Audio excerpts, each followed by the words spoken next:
Hello students, today in this lecture we are going to study about ectocarpus.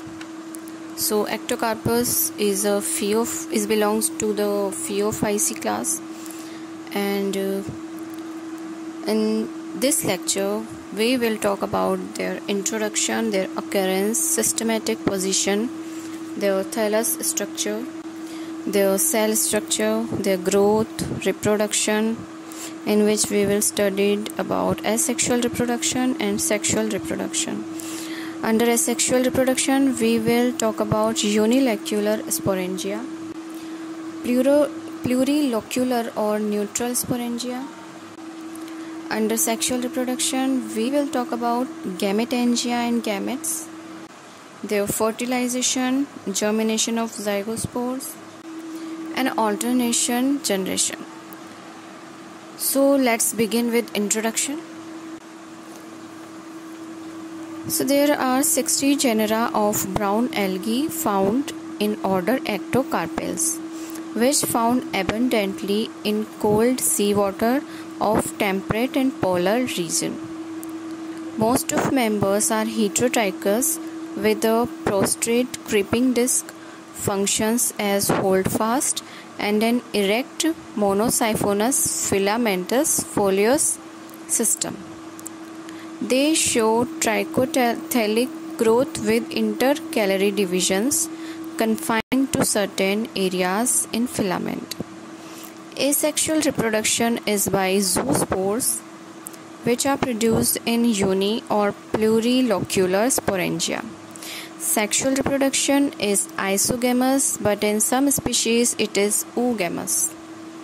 Reproductive structures are borne laterally or in uniseriate rows. As in 1935, Fitch divided order into 12 families that are Ectocarpaceae, Myrionemataceae, Elachiaceae, Letheciaceae, Membogloaceae, Enotrichaceae, Spermatognaceae, Placnidiaceae, Punctariaceae, Asperococaceae, Ancoilaceae, and last one is Dictyosiphonaceae. Their occurrence are as follows, that are species of Ectocarpus are cosmopolitan, growing in littoral and supralittoral regions. They are more common along the Atlantic coast than Pacific coast. In India, they are found on western coast, growing epiphytically on sea plants or attached to rocks. Some are endophytic and epizoic. Now their systematic positions are, their class is Phaeophyceae, order Ectocarpales, and family Ectocarpaceae.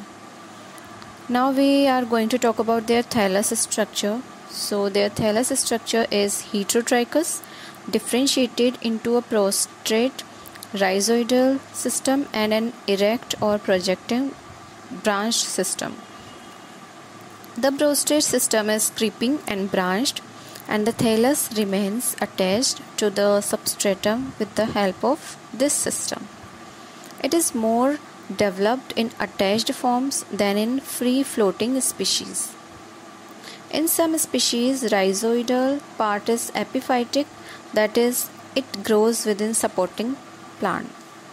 The erect or projecting part of thallus is usually irregularly branched, and branches arise just beneath the transverse septa of the cells. The filaments are several centimeters long and monosiphonous. Some are polysiphonous due to vertical division of the cells. So, in this video we talked about their introduction, occurrence, systematic position, and thallus structure. We are talked about Ectocarpales. Okay, so in our next lecture we will continue with their cell structure, growth, and about reproduction. So till then you have to enjoy learning and be safe and drink plenty of water because summer season is here. And so till then, like, share and subscribe these videos with your families and friends, and happy learning.